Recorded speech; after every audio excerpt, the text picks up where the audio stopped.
ஈன்றெடுத்த அன்னை தந்தையரையும் ஊட்டி வளர்த்த தமிழ் அன்னையையும் சங்கத்தமிழ் இலக்கிய பூங்கா ஒருங்கிணைப்பாளர் ஐயா அவர்களையும் மற்றும் உள்ள அனைத்து சான்றோர் பெருமக்களையும் மனமாற வணங்கி மகிழ்கிறேன். வணக்கம்.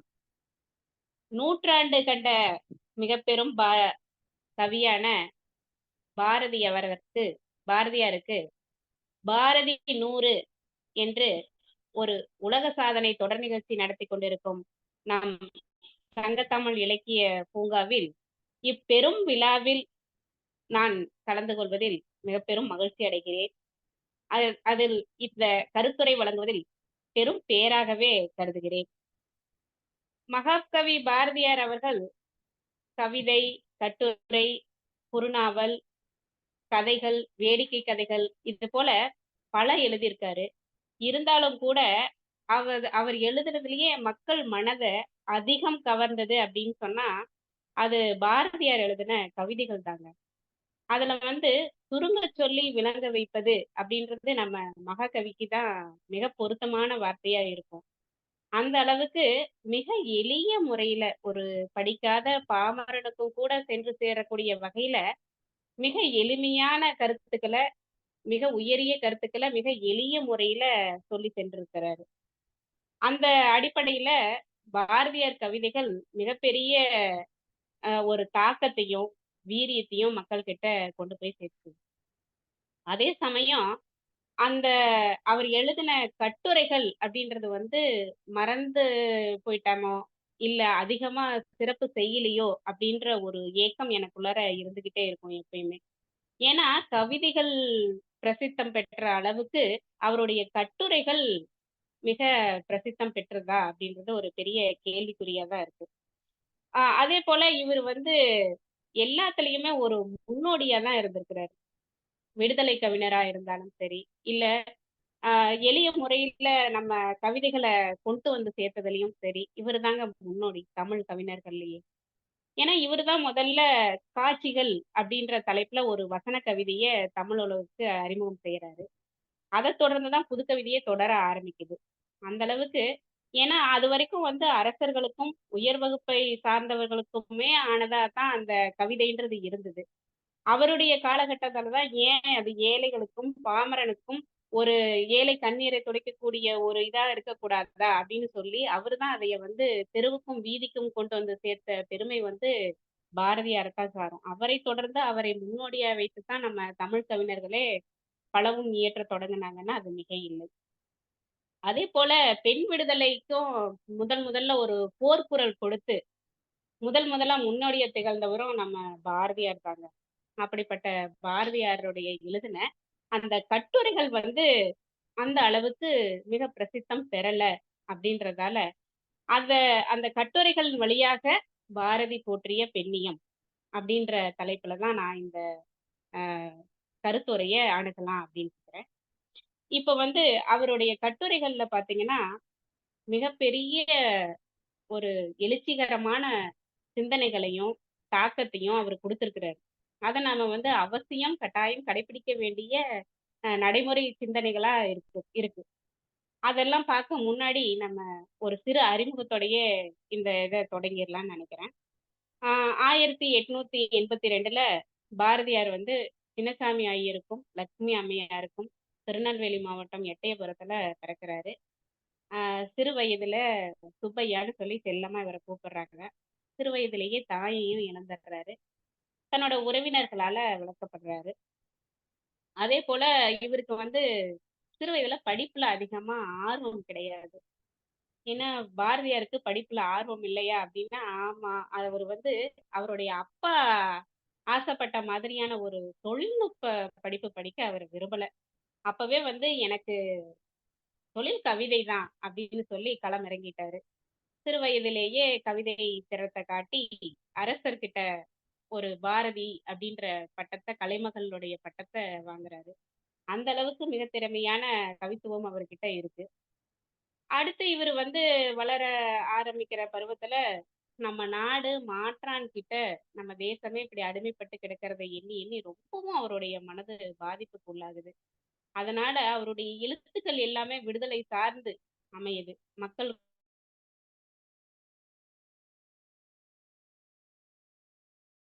மிக்க உணர்ச்சி கவிதைகளை தரதாவும் அவருடைய எழுத்துக்கள் இருக்குது.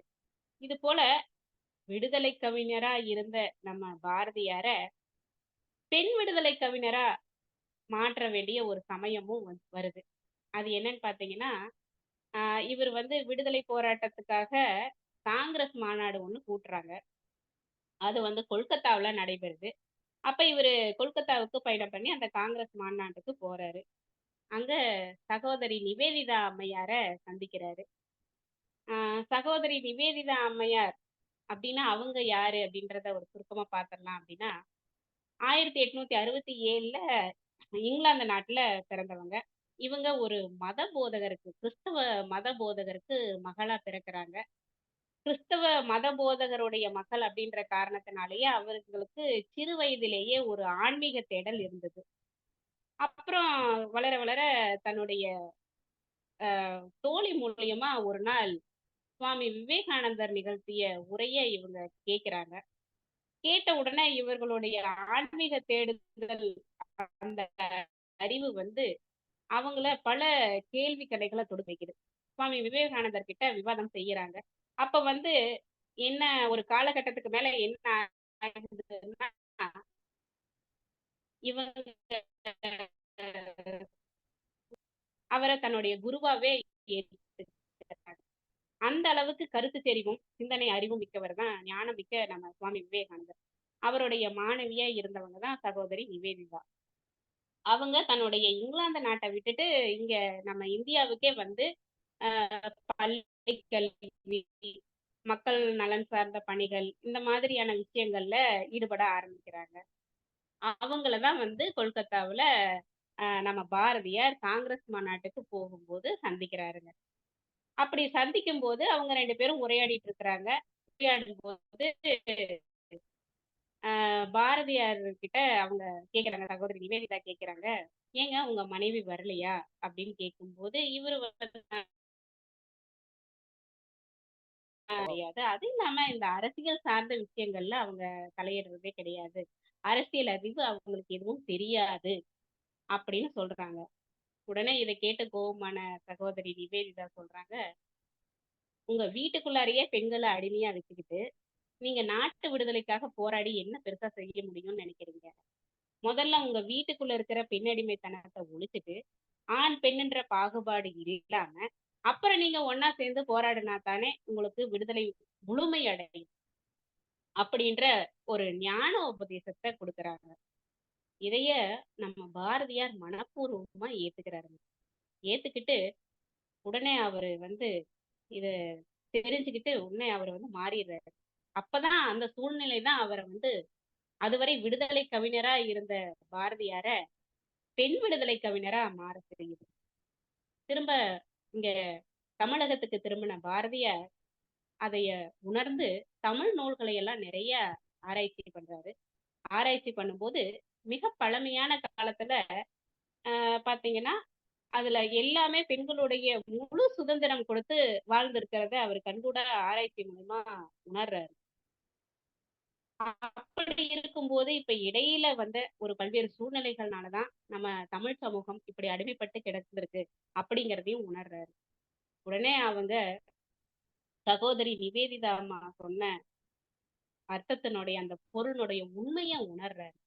இங்க தாங்க நம்ம பாரதியார் கிட்ட கத்துக்க வேண்டிய பாடங்கள் நிறைய இருக்கு. அந்த ஒரு தூய்மையான மனநிலை வேணும். அப்பதான் எதையும் புதிதா வர்றத ஏத்துக்கவே முடியும். இப்போ அவரு கேட்டிருந்திருக்கலாம். தர்க்க விவாதம் கூட செஞ்சிருக்கலாம்.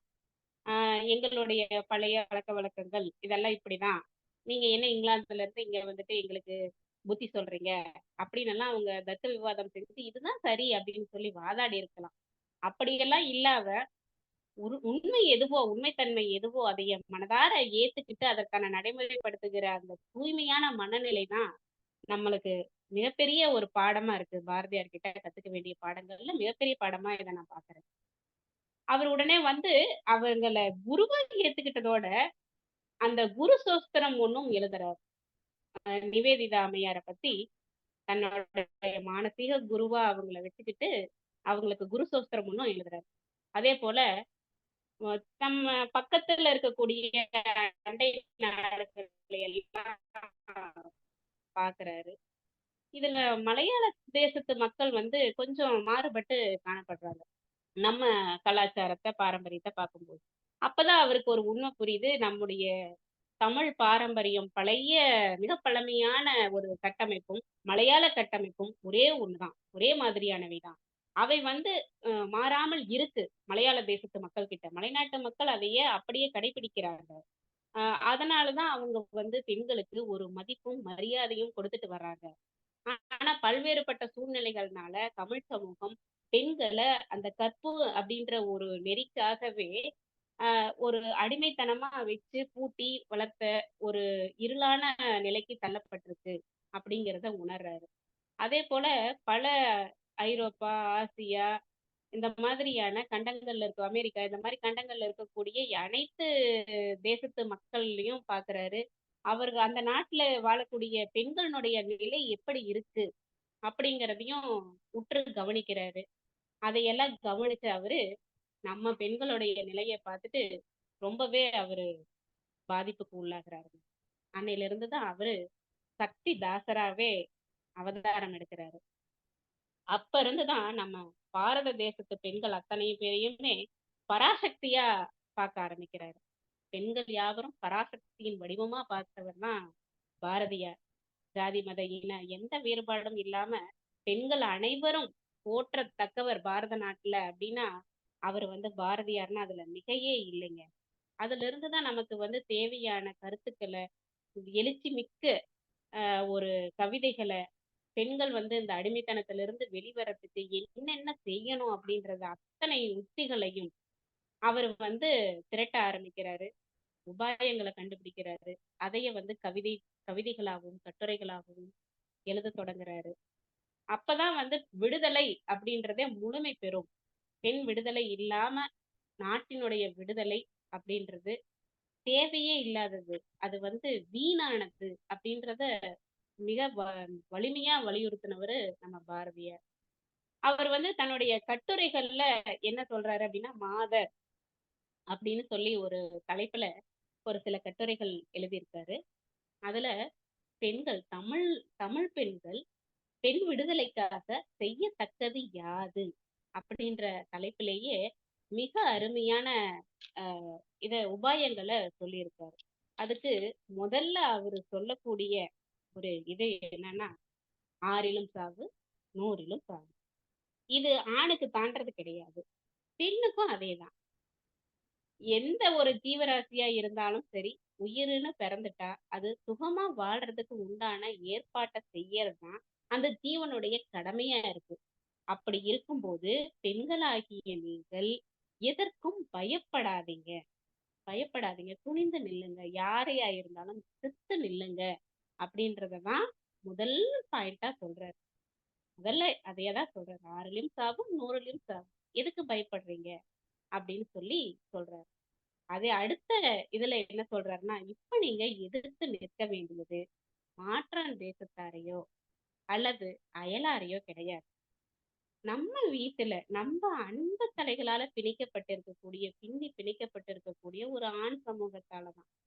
இப்போ ஒரு பெண்ணுக்கு வந்து அடிமைத்தனமா வச்சிருக்கணும்னு நினைக்கிறது யாரா இருக்கு? ஆண். அவரு வந்து தாத்தா, அப்பா, அண்ணன், தம்பி, கணவன், காதலன், நண்பன் இப்படி ஏதாவது ஒரு வடிவத்துல அவரு வந்து இருப்பாரு. அவரோட நீங்க வந்து ஆயுதம் ஏந்தி போரிடணும்னு அவரு சொல்லவே கிடையாது. நீங்க ஆயுதம் பிரயோகிக்க கூடாதுன்னு தான் பிரயோகிக்கணும்னு எண்ணவே முடியாதுன்னு தான் சொல்றாரு. அப்ப நீங்க என்ன உங்களை இதை எதிர்த்து போராடுங்கன்னு நான் சொல்லும்போதே, என்னுடைய மனநிலை எப்படி இருக்குன்னா, மகாபாரத யுத்த களத்துல அர்ஜுனனுடைய மனநிலை எப்படி இருந்ததோ, அதே மனநிலையில் தான் நீங்க பெண்களாகிய நீங்களும் இருக்கிறீங்கன்னு எனக்கு புரியும். ஏன்னா, அவரும் வந்து தன்னுடைய சொந்த பந்தங்களை எதிர்த்து யுத்தம் செய்ய வேண்டி இருந்தது. ஆனா, அதற்கு என்ன செய்யறது? அது அவருடைய கடமையா இருந்தது. அதே போல நீங்களும் துணிந்து நில்லுங்கள், எதிர்த்து நில்லுங்கள். ஆனா, அதைய வலிமையா செய்யுங்க அப்படின்னு சொல்றாரு. அப்ப எப்படி அடுத்து 3வது இதுல அதத்தான் சொல்றாரு. நீங்க வந்து இந்த ஒரு விளம்பரத்துல சொல்லுவாங்க இல்லைங்களா? நோயுடன் போராட வேண்டுமே தவிர, நோயாளியுடன் போராடக்கூடாது. அதுபோல ஆண் மக்களினுடைய அந்த அடிமைத்தனம்ன்றது அவங்க அந்த சூழ்நிலையே வளர்ந்துட்டாங்க. ஒரு பெண் வந்து நாம வந்து உட்காந்துக்கணும். ஒரு பெண் தான் சமைக்கணும், சாப்பாடு செய்யணும், எல்லா இதர வேலைகளையும் செய்யணும். அவங்கள வந்து கீழ்த்தரமா தான் நடத்தணுங்கிறத, ஒரு குழந்தை வந்து பிறந்ததிலிருந்தே எத பார்த்து பார்த்து வருதோ, அததானே அதுவும் கத்துக்கும், அததானே அதுவும் செய்யும். அப்படி வளர்ந்த அந்த சமூக சூழ்நிலையில, அவங்களுடைய மன ஓட்டம் என்ன ஓட்டத்துல இருந்தா அந்த சிந்தனைய தான் நாம எடுக்கணுமே தவிர, அவரை எதிர்த்து தான் போராட வேண்டுமே தவிர, ஆண் மக்களை பொதுவாக எதிராளிகளா நீங்க நினைச்சிராதீங்க அப்படின்றதுல அவர் மிக உறுதியா தெளிவா சொல்றாரு. அதே போல அப்படி நீங்க எதிர்த்து நிக்கிறதுக்கு என்ன செய்யணும் அப்படின்னா, மன வலிமை உங்களுக்கு மிக மிக மிக அவசியம்.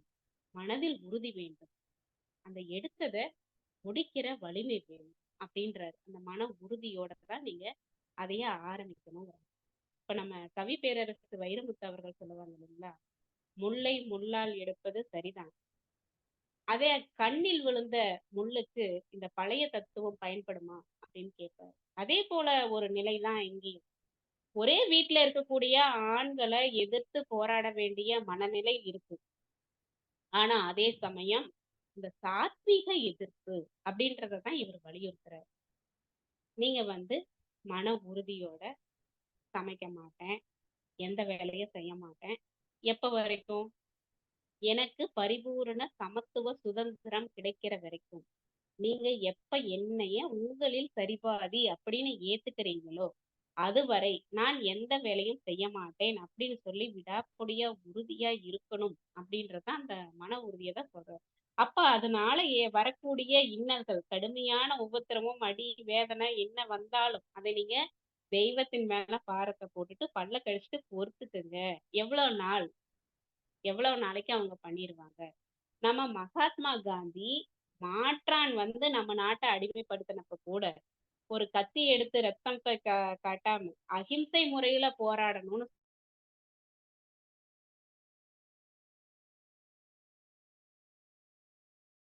கிடக்கும் இந்த நாட்டோட விடுதலைக்கே சொல்லும்போது, நீங்க வீட்ல இருக்கக்கூடிய இந்த அடிமைத்தனத்தை மாற்றுவதற்கும் நீங்க அதத்தான் பயன்படுத்தணும், பிரயோகப்படுத்தணும். ஆனால் அதற்கு உங்களுக்கு தேவையானது மன வலிமை அப்படின்னு சொல்றாங்க. இதெல்லாம் சொல்லி 100 வருஷம், நூற்றாண்டு காலமே முடிந்த நிலையிலும் கூட, இன்னமும் இந்த போராட்டம் பெண்களுக்கு தேவையா இருக்கே! அப்படிங்கிறத நினைக்கும்போது, சத்தியமா எனக்கு அழுகிறதா, சிரிக்கிறதான்னு தெரியலைங்க. ஆனா, இன்னமும் ஏதோ ஒரு வடிவத்துல ஆணாதிக்கம், பெண்ணடிமைத்தனம்ன்றது, ஒரு வடிவத்துல ஏறத்தாழ ஒவ்வொரு வீட்லயுமே நம்ம பார்க்க தான் முடியுது. அது அடுத்தது என்ன இதுக்கு உபாயமா சொல்றாரு அப்படின்னா, கல்வி பரவுதல் வேண்டும். பெண் கல்வி. அததான் அவர் முன்னிறுத்துறாரு. பெண் கல்வி, பெண் கல்வி, பெண் கல்வி. கல்வி ஒண்ணுதான் உங்களுடைய அறிவை விரிவாக்கும், வலிமையடையச் செய்யும். அதன் மூலம் மட்டுமே நீங்கள் வந்து உங்களை முன்னிறுத்தி நிலைநிறுத்திக்க முடியும். அந்த ஆணுடைய மனநிலையை மாற்ற முடியும் அப்படின்றாரு. இப்ப நீங்க வந்து கல்வி பரவுதல்ன்னு சொல்றாங்க. சும்மா கல்வி கற்கிறதுன்றது வேற. அந்த கல்வி பரவுதல்ன்றது வேற. பல நூல்கள கற்கணும். அந்த கற்ற நூல்களினுடைய சாராம்சம் என்ன இருக்கு? அதை எப்படி நம்ம நடைமுறை வாழ்க்கையில நம்மளுடைய நன்மைக்காக, சமூகத்தினுடைய நன்மைக்காக அத பயன்படுத்துறது அப்படின்றது தான் அந்த கல்வி பரவுதல் அப்படின்றது. அறிவை விரிவு செய்யணும் அப்படின்றாரு. அதுதான் ஒரு 3வது இதுல சொல்றாரு. அதேபோல ஔவையினுடைய கவித்திறன பெருமையா பாராட்டுறாரு. மிகப்பெரிய ஒரு பாராட்டுதலுக்கு உரியவர் ஔவை பெருமாட்டி. ஏன்னா, அவங்க வந்து இப்ப திருவள்ளுவர் கூட 2 அடியில சொல்லிட்டாங்கன்னு சொல்லி நம்ம ரொம்ப இது பண்றோம். அவரு என்ன சொல்றாரு? பாரதியார் எப்படி ஔவைய புகழ்றாருன்னா, "ஈதல் அறம், தீவினை விட்டு ஈட்டல் பொருள். அதேபோல காதல் கருத்தொருமித்தது இன்பம்." இது போல இருக்கிறது தான் வந்து அறம், பொருள், இன்பம்ன்றது தான் நம்மளுடைய வாழ்க்கையினுடைய பண்புகளா இருக்குது. இந்த 3யும் விட்டுட்டு எப்படி இருக்கீங்களோ, அதுதான் வீடு அப்படின்னு சொல்லி ஒரே வெண்பால அறம், பொருள், வீடு, இன்பம் அப்படின்ற இந்த 4 பொருளையும் சொல்லிட்டாங்க. அவ்வளவு அறிவுத்திறன் மிக்கவங்க. எதுவுமே வந்து ஒரு எளிமையா மக்கள சென்று சேர்றதுக்கு சொல்றதுன்றது மிக ஆழ்ந்த ஞானம் வேணும். அவர்களால் மட்டும் தான் அவ்வாறு சொல்ல முடியும். அப்படி இருக்கும்போது, இவ்வளவு சிறந்த ஞானத்தை உடைய அவ்வை பெருமாட்டி எத்தனையோ ஒரு நூல்கள செஞ்சிருக்காங்க. இப்போ அயல் நாட்டுக்காரங்க வந்து சொல்லுவாங்க, எங்களுக்கு நீங்க எங்களோட நாட்டு செல்வத்த அத்தனையும் வேணாலும் நாங்க இழக்க தயாரா இருக்கோம். ஆனா ஷேக்ஸ்பியருடைய அ எதையுமே நாங்க இழக்க மாட்டோம். அதுதான் எங்களுடைய மிகப்பெரிய சொத்து. ஏன்னா, நாங்க அதையெல்லாம் இழந்தா நாங்க திரும்பவும் மீட்டுப்போம். ஆனா, எங்களுடைய ஷேக்ஸ்பியருடைய சொத்து வந்து எங்களுக்கு அந்த இலக்கிய சொத்து தான் எங்களுக்கு பெருசுன்னு சொல்லுவாங்க. அதே போல நம்ம தமிழ் சமூகத்துக்கிட்ட கேட்டா, நாங்க எதனை வேண்டுமானாலும் இழக்கலாம். ஆனால் அவ்வை பெருமாட்டியின் கவித்திறனை, அறிவுத்திறனை இழக்க தயாராக இருக்க மாட்டோம். ஏன்னா, அதெல்லாம் இழந்தாலும் இதனை பெற முடியாது. அப்படின்றத தான் அவர் வந்து உணர்த்துறார். அவ்வளவு சிறப்பா எளிய நடையில அவ்வை பெருமாட்டி மிக சிறப்பா பாடியிருக்காங்க அப்படிங்கிறத அவரு வரி வரியா, வரி வரியா ரசிச்சு உணர்ந்து அவரு சொல்லியிருப்பாரு அந்த கட்டுரைகள். அப்படிப்பட்ட அவ்வை பெருமாட்டி இருக்கிற வாழ்ந்த இந்த தமிழ் சமூகத்துல, அவங்க மட்டும் தானா அறிவார்ந்தவர்கள். அவர்களை தொடர்ந்து ஏன் மற்ற தமிழ் பெண்களால இது முடியாது? அந்த கல்வி ஞானம் அப்படின்றது ஏன் மத்த பெண்கள் கிட்ட கிடையாதா? இருக்குதுல்ல. அப்ப நீங்க வந்து உங்களுடைய அந்த கல்வி திறன மேம்படுத்திக்கங்க. எதையும் ஞானத்தோடு பார்க்கின்ற பார்வையை பலப்படுத்துங்கள் அப்படிங்கிறார். அதன் மூலியமா மட்டுமே நீங்கள் அறிவு விரிவு செய்வதன் மூலமே மட்டுமே உங்களை உலகத்தில் ஆண் சமூகமோ அல்லது மற்ற எந்த இதுவாக இருந்தாலும் உங்களை நிலைநிறுத்திக் கொள்ள முடியும். அதனால அதே போல வெளிநாட்டுக்கு சென்று தன்னுடைய அறிவுத்திறனை மேம்படுத்திய ஒரு சில பெண்களையும் குறிப்பிட்டு காட்டி, அவர்கள் எல்லாம் அப்படி வெளிநாடு சென்று அவர்களுடைய தங்கள் திறனை நிரூபித்த பிறகு அவர்கள் இங்கு வந்த பிறகு அவர்களுடைய மதிப்பு மிக உயர்வாக பார்க்கப்பட்டது. அவர்கள் இங்க இருந்தபோதே அவர்களுக்கு மதிப்பு கிடையாது. ஆனா அவர்கள் வெளிமாநிலம், வெளிநாடு அப்படின்னு போயி அவங்க வந்து அவங்களுடைய திறன மெய்ப்பிச்சு காட்டிய பிறகு, அவர்களை மற்றவர்கள் மாற்றார்கள் பாராட்டி அவருடைய திறன புகழும்போது, நாமும் சேர்ந்து புகழ்றோம். அதுவே அவங்க இங்க இருக்கும்போது நாம அதை அவங்களுடைய திறனை, அவங்களுடைய அறிவை பயன்படுத்திக்கிறோமா? அட்லீஸ்ட் புரிஞ்சுக்கிறோமா? அப்படின்னா நிச்சயமா கிடையாது. அதனால அவரு என்ன சொல்றாருன்னா, நீங்க உங்களுடைய அறிவு திறனை இங்க மட்டும் இல்ல. நீங்க திரைக்கடல் ஓடியும் திரவியம் தேடும் மாதிரி வெளிநாடுகள்ல சென்று உங்களுடைய திறன்களை மெய்ப்பித்து காட்டுங்கள். நீங்க மெய்ப்பிக்கிறதன் மூலமா உங்கள் வழியாக மற்ற பெண்களும் அந்த திறனை அடைவதற்கும் மேலும் மேலும் வளர்ப்பதற்கும் ஒரு மரியாதை உங்களுக்கு கிடைப்பதற்கும் உங்களுடைய நிலையில உயர்வடைவதற்கும் காரணமா இருக்குது. இதையே நான் ஒரு சில பெண்கள் கிட்டயும் பார்த்திருக்கேன் அப்படின்னு சொல்லி சில பெண்கள உதாரணத்தோட எடுத்து காட்டுறாரு. அதே போல அவரு நினைச்சதுல ஒரு சிலது இன்னைக்கு சாத்தியப்பட்டிருக்கு. அதாவது பெண்கள் வந்து பருவத்துக்கு வந்தாலும் கல்வி கற்க போகணும்ன்றாரு. அதெல்லாம் இப்போ நடக்கிறது நமக்கு ஒரு சிறிது ஆறுதல தரதா இருக்கு. அதே போல பிடிச்சவங்கள விவாகம் செஞ்சுக்கலாம். அது அது அந்த பிடிச்சு விவாகம் செய்தாலும், பின்னாடி தனக்கு பிடிக்கலன்னா, விவாகரத்து அப்படின்றது பெண்ணுக்கு ஒரு எளிமையானதா இருக்கணும். விவாகரத்து பண்ணுனாலும், அந்த பெண்ணை மதிப்போடு கௌரவமாக நடத்தப்படணுங்கிறதுல அவரு ரொம்ப தெளிவா இருக்கிறாரு. அதே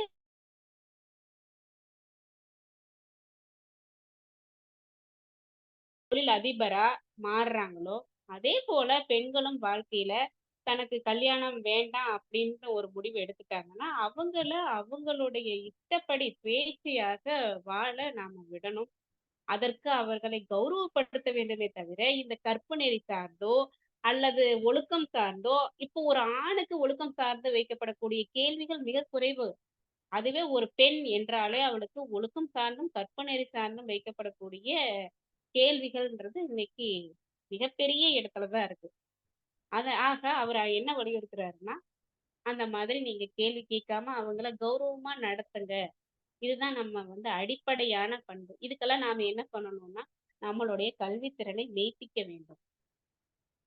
நம்மளுடைய அறிவு பரவுதலை விரிவாக்க வேண்டும் அப்படின்றாரு. இது மட்டும் தான் ஒரே ஒரு உபாயம் அப்படின்றாரு. அவர் காட்டிய வழியில நாம வந்து இன்னைக்கும் அடிமைப்பட்டு கிடக்கிற இந்த பெண் சமூகத்தினோட விடுதலைக்காக வேணும் அப்படின்னு சொன்னா, நாம கல்வி ஒண்ணுதான் ஊன்றுகோல். அந்த கல்வியின் அடிப்படையில அறிவை வளர்த்து மேன்மேலும் உயர்த்தி அடுத்தடுத்து வரக்கூடிய தலைமுறைகளுக்கும் நாம் வந்து நமக்கு பயனுள்ளவற்றை தொகுத்து தரணும் அப்படின்றத கேட்டுக்கிட்டு என்னுடைய இந்த கருத்தரங்கத்தை நிறைவு செய்கிறேன். நன்றி. வணக்கம்.